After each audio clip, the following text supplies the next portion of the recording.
Welcome to morning మన్నా. నేటి వాక్య దర్శనం కొరకు కీర్తన గ్రంథం 37వ సంకీర్తన 6వ చరణం. ఆయన వెలుగును వలె నీ నీతిని, మధ్యాహ్నమును వలె నీ నిర్దోషత్వమును వెల్లడిపరచును. మరొకసారి దేవుని వాక్యంలో నుండి దేవుడు వెల్లడిపరిచే విశ్వాస జీవితమును గురించి, ఆయన యందు భయభక్తులు కలిగి నిర్దోషత్వాన్ని, నీతిని అనుసరించే వారి జీవితాలను దేవుడు ఎలాగూ బహిర్గతం చేస్తున్నాడో దాని గురించిన సత్యాలు 4 ప్రాముఖ్యమైన విషయాలు ఈ ఉదయకాల సమయంలో మనం గ్రహించాలి. Number 1, it is a witness, సాక్షి. ఈ మాటను మనం జాగ్రత్తగా ఆలోచన చేస్తే, ఆయన నీ నీతిని వెలుగు వలె చేయగలుగుతున్నాడు, వెలుగు వలె వెల్లడపరుస్తున్నాడు అని దేవుని వాక్యంలో రాయబడింది.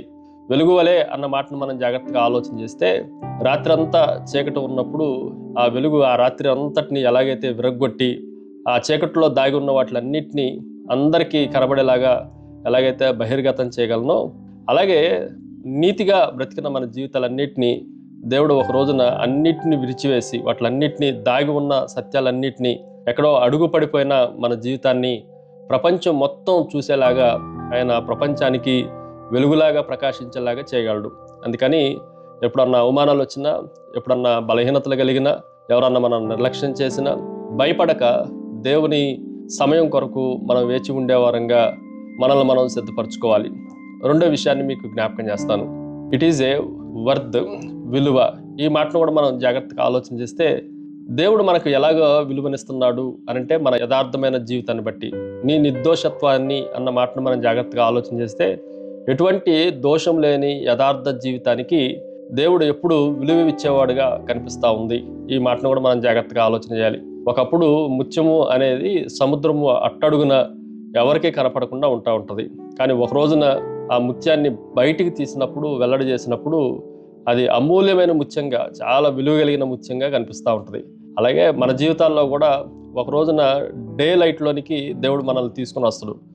అప్పుడు దాకా మరుగుపడిన మన జీవితాలన్నీ ఎప్పుడైతే వెలుగు సంబంధులంగా ప్రపంచానికి దేవుడు మనల్ని పరిచయం చేస్తాడో, మన విలువ అమాంతంగా పెరిగిపోతుంది.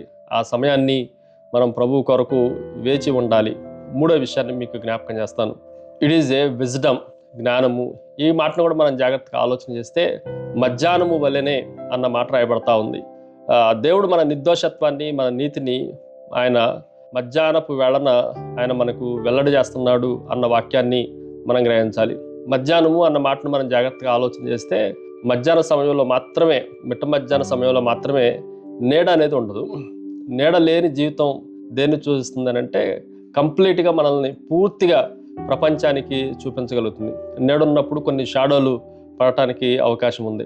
ఆఫ్టర్నూన్ కానీ ఈ మాటలు కొంచెం జాగ్రత్తగా గ్రహించినప్పుడు, నీడ మన జీవితాల మీద ఎక్కడ పడిపోకుండా, ప్రపంచపు నీడ, లోకపు నీడ మన మీద పడకుండా కేవలము దేవుని వెలుగే, అది మధ్యాహ్నపు వెలుగులాగా ప్రపంచానికి చూపించడానికి దేవుడు మన కొరకు సిద్ధపరిచాడు అన్న సత్యాన్ని కూడా మనం గ్రహించాలి. Finally it is a warmth, వెచ్చదనము. ఈ మాటను కూడా మనం జాగ్రత్తగా ఆలోచన చేస్తే, ఈ మధ్యాహ్నము ఎంత వేడిగా ఉంటుంది అని మనం ఆలోచన చేస్తే, చల్లగా నిర్జీవంగా ఉన్న మొక్కలు కూడా మధ్యాహ్నపు వెలుగుతో జీవాన్ని పోసుకున్నట్లుగా దేవుడు ఆయన వెలుగుతో నిర్జీవంగా ఉన్న మన జీవితాలని వెచ్చదనాన్ని కలగజేసి ప్రపంచానికి చూపించగలుగుతున్నాడు. ప్రార్థన. సకల ఆశీర్వాదములకు కారణభూతులకు తండ్రి, మరొకసారి ప్రపంచానికి మమ్మల్ని ప్రఖ్యాతిగాంచిన వ్యక్తులుగా పరిచయం చేయబోతున్నందుకే, వెల్లడి చేయబోతున్నందుకే మిమ్మల్ని స్తుతిస్తూ ఆరాధిస్తూ యేసు నామమున అడిగి వేడుకొంచున్నాం తండ్రి. ఆమెన్. God bless you.